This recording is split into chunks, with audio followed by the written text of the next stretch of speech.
au Seigneur. Nous voulons vous saluer, peuple de Dieu, dans le nom précieux du Seigneur Jésus-Christ de Nazareth. Que sa faveur et sa bénédiction qui ne se fait suivre d'aucun chagrin soit le partage de tout un chacun de nous, de chaque membre d'El Kabod, de chacun de ceux qui participent et qui font leur culte d'adoration ici à El Kabod, et aussi de la diaspora qui suit à distance sur les réseaux sociaux tout ce que El Kabod fait. Nous voulons ce soir exercer la foi de quelqu'un. Nous voulons ce soir exercer la foi d'une personne. Nous voulons aiguiser la foi du peuple de Dieu afin qu'il se lève et qu'il fasse son action de grâce avec foi bien-aimée. C'est pourquoi nous avons voulu parler et nous avons dit, lève-toi, fais ton action de grâce par la foi. Lève-toi, fais ton action de grâce par la foi. On va lire un texte qui peut-être n'a rien à voir avec peut-être le donné, mais c'est l'exemple de Jésus-Christ de Nazareth qui est pour nous le modèle que nous devons suivre. Jean chapitre 11, verset 38 à 42. Jésus, frémissant de nouveau en lui-même, se rendit au sépulcre. C'était une grotte et une pierre était placée devant. Et Jésus dit, ôtez la pierre. Marthe, la sœur du mort, lui dit, Seigneur, il sent déjà, car il y a 4 jours qu'il est là-bas. Jésus lui répondit, ne t'ai-je pas dit que si tu crois, tu verras la gloire de Dieu? Il ôtait la pierre et Jésus leva les yeux en haut et il dit, ce qui m'intéresse, c'est surtout ça, Père, je te rends grâce de ce que tu m'as exaucé. Dis Amen. Père, je te rends grâce de ce que tu m'as exaucé. Pour moi, je savais que tu m'exauces toujours, mais j'ai parlé à cause de la foule qui m'entoure afin qu'ils croient que c'est toi qui m'as envoyé. Alléluia. Asseyons-nous. On a déjà prié pour la parole. Que l'Esprit de Dieu nous accompagne dans cette tâche, dans le nom de Jésus de Nazareth. Bien-aimés, il s'agit du texte qui relate la résurrection de Lazare. Jésus était en campagne d'évangélisation ailleurs. Lazare, son ami, est tombé malade derrière lui et il en est décédé de cette maladie qu'il a eue. Et, bien-aimé, il a été informé de la mort de Lazare.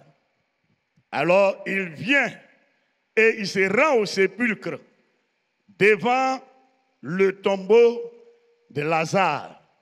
Et qu'est-ce qui se passe? Il dit, je suis la résurrection et la vie.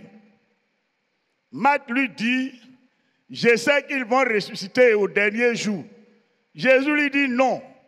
Moi-même où je suis arrêté là, je te dis, c'est tout de suite là même qu'il va ressusciter parce que je suis la résurrection et la vie. Alors, mais elle s'oppose. Marthe dit, Jésus dit, ôtez la pierre. Marthe dit, non, non, non, non, non. Seigneur, ce n'est même pas la peine. Ne te fatigue pas. Il n'y a rien d'autre qu'on puisse faire encore.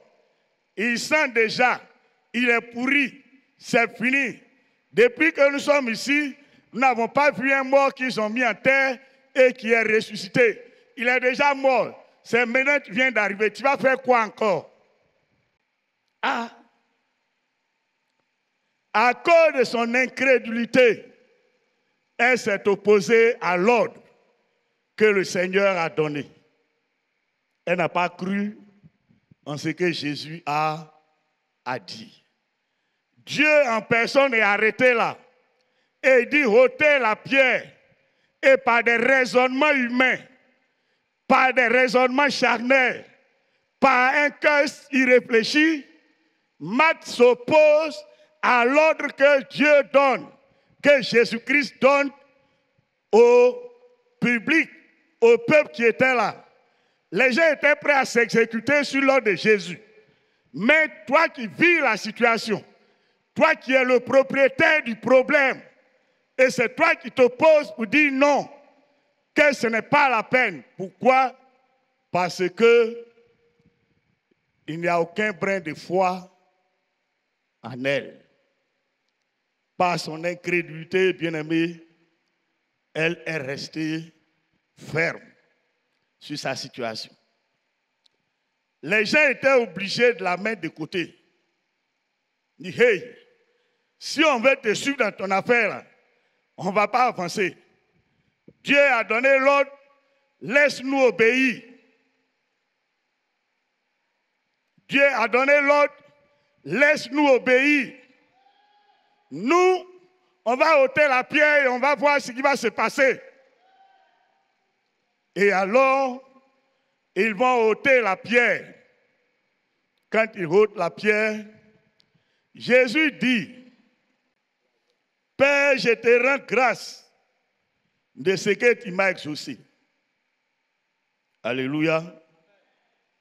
Est-ce que Lazare était ressuscité? Est-ce que Lazare était ressuscité? Lazare était encore mort, lié dans ses bandes. Mais le Seigneur dit quoi? Il rend grâce à Dieu de ce qu'il a été déjà exaucé. Sois béni, frères et sœurs. Je veux dire quoi à quelqu'un? N'attends pas de voir le miracle. Quand tu as la foi, bien-aimé, tu devances Dieu. Qu'est-ce que j'ai dit? Quand tu as la foi, tu devances Dieu dans l'action. Quand tu as la foi, tu devances Dieu dans l'action.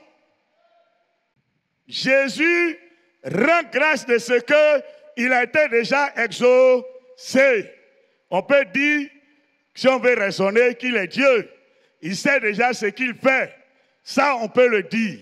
Mais laissons les raisonnements à part. Parce que Christ avait la foi. Il savait que Dieu l'avait exaucé. Il savait que quelque chose d'important allait se passer. Il savait qu'il allait délivrer Lazare de la mort, Marthe de l'amertume, Marie des pleurs et tout le peuple d'Israël qui était là pour venir consoler cette famille. Il allait faire une œuvre exceptionnelle et il en était conscient, bien-aimé. Alors, il rend grâce au Père. Juste pour dire à quelqu'un que ne faut pas t'attendre au miracle. N'attends pas forcément de voir le miracle. N'attends pas forcément de voir la bénédiction de Dieu avant de rendre témoignage. N'attends pas de voir le miracle avant de réagir. Viens et devance Dieu dans l'action. Viens et fais ton action de grâce. Lève-toi et fais ton action de grâce. Et alors tu feras ce que l'Éternel fera pour toi. Alléluia. Lève-toi et fais ton action de grâce avec foi. Et tu verras si l'Éternel ne fait pas quelque chose d'important pour toi. Marthe s'opposait à Jésus. Aujourd'hui, ne reste pas indifférent. Ne t'oppose pas à l'ordre que le serviteur de Dieu donne. À cause de l'incrédulité, à cause du manque de foi que tu manifestes, à cause même de l'état minable et piteux de ta communion avec Dieu, tu t'opposes à l'ordre qui a été donné par Dieu au travers le serviteur qu'il a établi en ce lieu.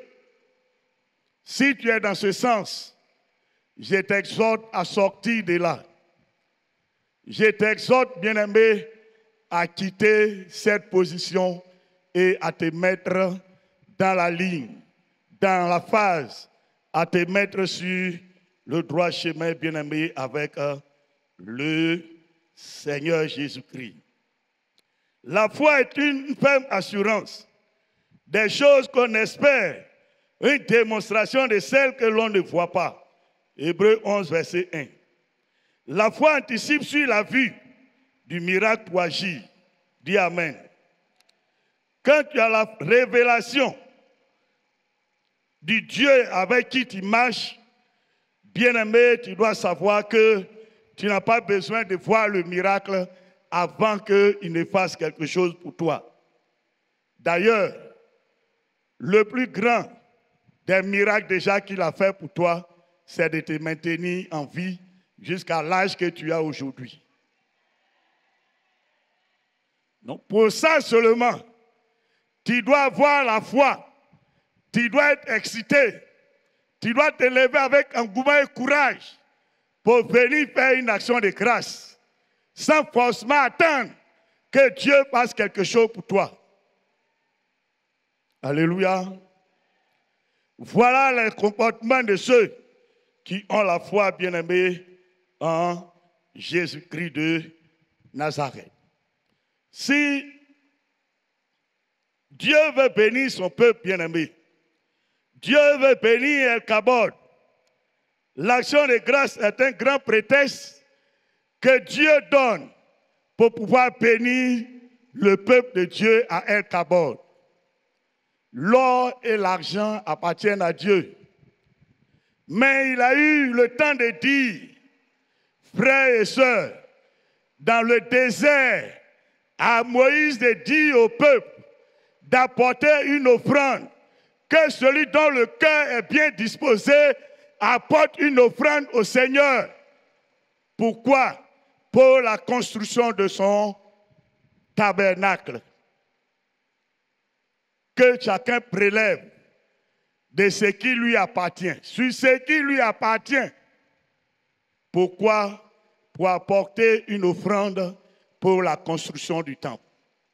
Et la Bible dit, le peuple était tellement réveillé, le peuple était tellement inspiré, le peuple était tellement engagé, le peuple était au service de Dieu, de sorte qu'ils sont venus, ils ont donné, ils ont donné, ils ont donné, ils ont donné, ils ont donné, ils ont apporté autant qu'ils pouvaient.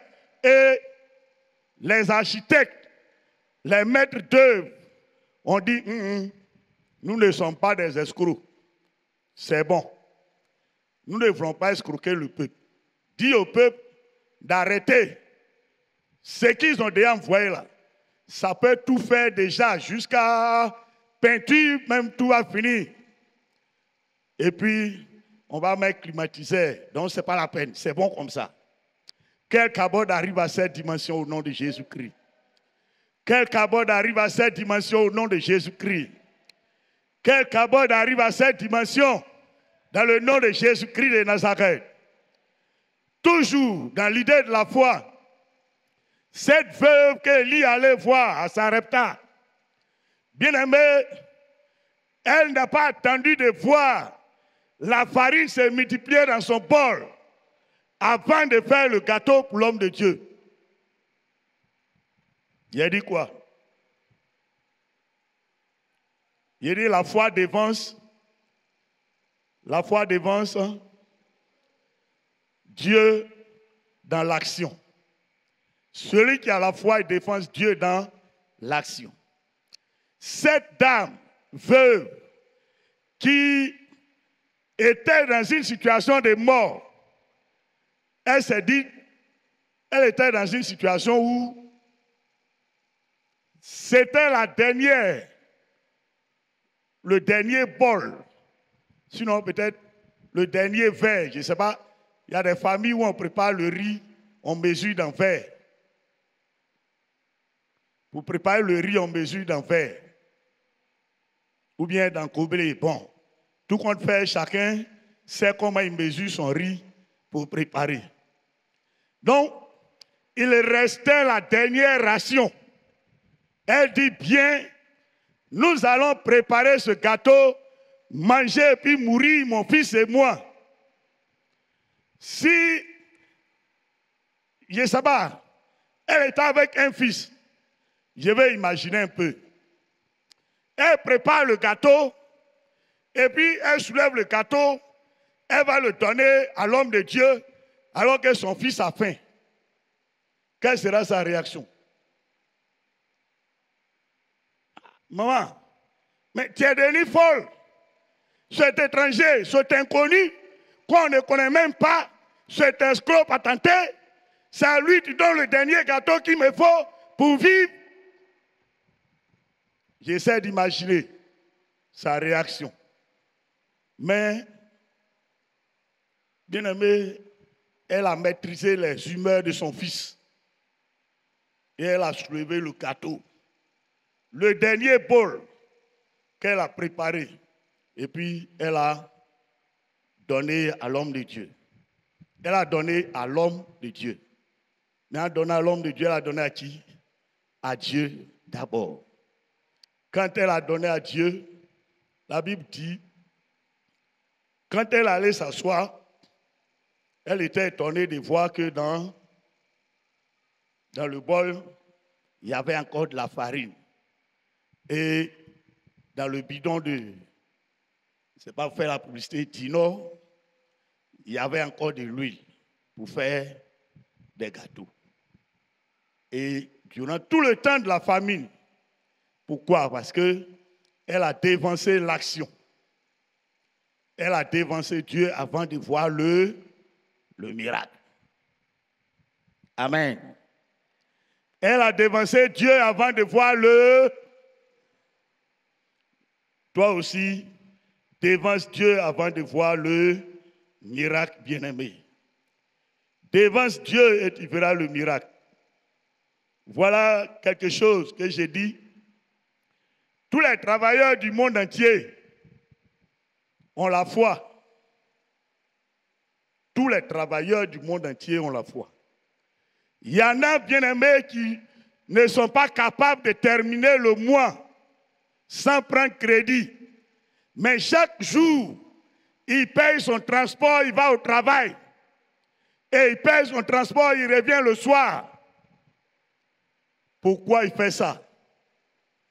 Parce qu'il est convaincu qu'à la fin du mois, son patron va payer son salaire.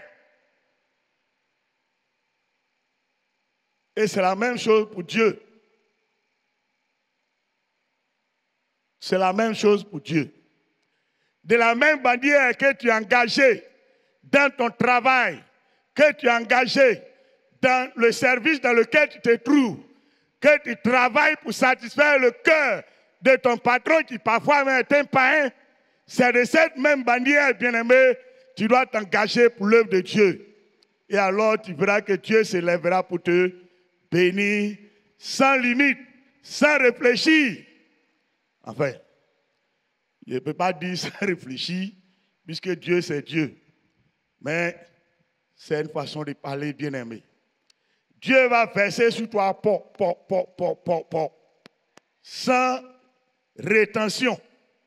Pourquoi? Parce que tu l'auras mis devant, bien-aimé. Alléluia. Alléluia.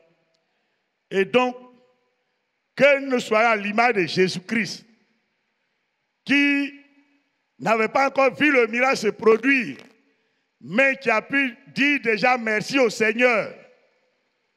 Pourquoi? Parce qu'il était convaincu que le miracle allait venir. Que nous quittons la dispensation des maths, qui par incrédulité s'est opposé à l'ordre que Dieu a donné. Non. Il faut cliquer sur quitter. Dis, je clique sur quitter. Je clique sur quitter. Alléluia. Quand on lit Luc chapitre 7, versets 1 à 10, il s'agit d'un centenier qui avait son serviteur malade. Et les gens sont allés pour appeler Jésus-Christ pour venir guérir son serviteur. Et il dit, non Seigneur, moi qui suis un officier, j'ai dit, et puis quoi? Les gens obéissent. Je parle et puis les gens obéissent. Donc c'est pas toi qui es Seigneur, dis seulement un mot et mon serviteur sera guéri. Et Jésus a rendu témoignage de la foi de cet homme. Mais qu'est-ce qu'il a fait? Qu'est-ce qu'il a fait? La Bible dit, quand on lit, lui seul, il s'est levé, il a bâti une synagogue pour les Juifs. La Bible ne dit pas qu'il est juif lui-même. La Bible dit seulement qu'il aime la nation d'Israël. Mais voici quelqu'un, lui seul, il s'est levé, il a bâti un temple pour des gens qui adorent un Dieu qui n'est pas le tien. Ceux qui ont l'esprit de I, nos cousins. Quelqu'un comme nos cousins, ce qui s'est passé là, pour lui là. Quelqu'un comme nos cousins est venu et a bâti église. Et il dit aux chrétiens, ils n'ont qu'à aller louer Dieu là-bas. Ils n'ont qu'à aller adorer Dieu là-bas. Mais lui-même, il n'est pas chrétien. Frères et sœurs, il est officier de l'armée romaine. Or, en son temps, la haine des Juifs contre les Romains était grande. Pourquoi? Parce qu'ils étaient opprimés. Et un officier supérieur de l'armée d'oppression qui se lève lui-même et il bâtit une synagogue pour les mêmes Juifs qui l'oppriment. Est-ce que vous comprenez le sens de son action de grâce? Il avait quel intérêt? Il n'avait aucun intérêt. Il n'avait aucun intérêt. Même si les gens comme Zachée prenaient de l'argent de la Terre Sainte pour aller donner à César à Rome, retenez que aux yeux des Juifs, c'était une abomination grave de prendre l'argent dans la Terre Sainte pour aller en terre païenne donner à César. Voilà pourquoi ils n'aimaient pas du tout les Zachée et les Lévites. Ceux qui étaient les collecteurs d'impôts, jamais les Juifs ne les aimaient. On les traitait toujours de pécheurs et de toute espèce de voleurs et de choses. Mes frères et sœurs, quelqu'un qui n'a rien à voir avec le Dieu que tu adores est venu et a fait une offrande. Et c'est d'ailleurs pourquoi je suis d'accord avec Padre. Quand il dit des entreprises doivent prendre des enveloppes pour aller donner, pour qu'ils apportent leurs offrandes. Oui, si tu connais pas un qui a la capacité en main, prends une enveloppe, va lui donner. Il n'a qu'à envoyer une offrande pour construire le temple. Il ne sera pas le premier. L'officier romain a déjà montré l'exemple depuis l'Antiquité. Frères et sœurs, que cette affaire nous engage, que chacun de nous à Ichabod se lève pour s'engager véritablement dans cette vision de l'homme de Dieu. Car à un moment donné, des gens qui n'avaient rien, aucun intérêt avec Dieu, se sont levés pour servir Dieu avec leurs biens. Et quand la situation s'est présentée, ce sont les anciens d'Israël, les ennemis passés qui se sont levés pour dire, Dieu, ça seulement il mérite que tu lui fasses ce miracle. Il mérite que tu te penches sur la situation qu'il vit. Il mérite que son serviteur soit guéri.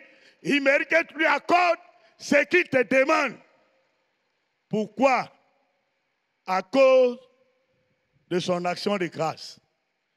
Je vais dire à quelqu'un, à cause de ton action de grâce, Dieu va disposer tes ennemis en ta faveur et ils vont intercéder pour toi. C'est ce qui s'est passé pour cet officier romain. Frères et sœurs, si des gens qui n'ont rien à voir avec le Dieu que nous adorons se sont levés pour faire une offrande, bâtir un temple complet, ce n'est pas toi et moi que Dieu a envoyé au paradis, que Dieu a envoyé au salut, qui allons nous rester de façon indifférente. Non. C'est pourquoi levons-nous avec foi, avec détermination et avec joie et allégresse, bien-aimés, pour apporter une action de grâce au Seigneur. Alléluia. On peut citer un dernier exemple pour terminer. Luc chapitre 21, à partir du verset 1 à 5. Il s'agit de cette veuve. Il y avait des offrandes qui étaient en train d'être faites. Et il y avait des troncs comme ceux des familles qui sont là présents. Et Jésus et les pasteurs, les disciples, étaient arrêtés un côté, peut-être même assis sur un côté. Et le tronc était au milieu. Et chacun venait librement pour faire son offrande. Et dans cette liberté d'esprit, pour faire son offrande, le Seigneur dit, il y a quelqu'un qui a donné plus que tout le monde. Il dit, ah, mais quelle est donc cette histoire? Tu envoies 2 pièces de 5 francs. Et puis Jésus dit, sinon Dieu dit, c'est toi qui as donné plus que quelqu'un qui a donné 10 000. Comment on peut expliquer ça? Il dit, elle a donné de son nécessaire pour vivre. Elle a donné de ce qui était son nécessaire pour vivre. Et les autres ont donné un superflu. Donner son superflu, c'est ce dont tu n'as pas besoin et que tu soulèves pour jeter à la poubelle. Voilà le superflu. Ce qui est dans ta maison que tu ne veux pas et que tu tires pour faire sortir, jeter dehors. C'est ça qui est le superflu. Et le nécessaire, c'est tout ce qu'on a. C'est tout ce qu'on est. C'est tout ce qu'on possède. Tu donnes et puis demain, tu n'es plus sûr de vivre. Comme ce qui s'est passé. Est-ce que les gens n'ont pas eu problème de transport dimanche? Celui qui s'est réellement vidé aurait eu problème de transport dimanche. En temps normal. Donc, donner de son nécessaire, c'est donner ce qu'on a, qui nous coûte très cher. C'est donner ce qui est véritable. Et cette femme n'a pas hésité et elle a donné de tout ce qui était son nécessaire pour vivre. Quand elle a fait son offrande, il n'y avait plus rien derrière. Elle a dit demain, là, ou bien peut-être le soir, elle n'allait pas manger. Si Dieu ne lui venait en aide, elle n'allait pas manger. Tout ce qu'elle avait pour vivre, qui était 2 pièces de 5 francs, c'est ça qu'elle a soulevé pour donner. Dieu, l'offrande que tu vas faire, Dieu va mesurer ça en fonction de tes ressources. La valeur de l'offrande n'a de valeur devant Dieu que quand elle te coûte cher. C'est ce qui te coûte l'offrande que Dieu va mesurer. C'est ce qui te coûte l'offrande que Dieu va mesurer pour quantifier ton offrande. Je prends 2 hommes. Un touche 1 million. L'autre touche 40 000. Bien, prenons 50 000. Et à cette occasion de Pâques, chacun d'eux prend son salaire. Et puis, celui qui a 5 000 francs par mois, il vient et puis dépose 25 000 francs. Et lui qui a 1 million de francs CFA par mois, il envoie 100 000. Devant les hommes, on va dire, lui, il a apporté 100 000. Mais devant Dieu, il a donné son superflu. Il a menti. Il a menti à Dieu. Et il a menti aux hommes. Parce que pour que l'offrande qu'il a donnée ait la même valeur que celui de 25 000 francs, il aurait fallu qu'il donne 500 000 francs de son salaire. Alléluia. Alléluia. En guise de conclusion, bien aimé, que chacun de nous se laisse aller par la foi pour donner à Dieu ce qu'il aura résolu. Mais à l'image de David, que l'on ne donne rien qui ne nous coûte cher. Si on envoie notre superflu, Dieu va regarder, il va dire, tu as envoyé ton superflu. Cette femme-là, elle a infecté Dieu. Dieu était obligé de sauter de son siège pour dire, quelqu'un m'a touché. Quelqu'un a fait quelque chose que moi, Dieu, je ne comprends pas. Il y a un bon. Elle a fait quoi? Elle a donné tout ce qu'elle avait pour vivre. Elle a cassé son compte de retraite. Si c'est une veuve, elle doit avoir un certain âge. Elle a cassé son compte de retraite. Elle a brisé son compte bancaire.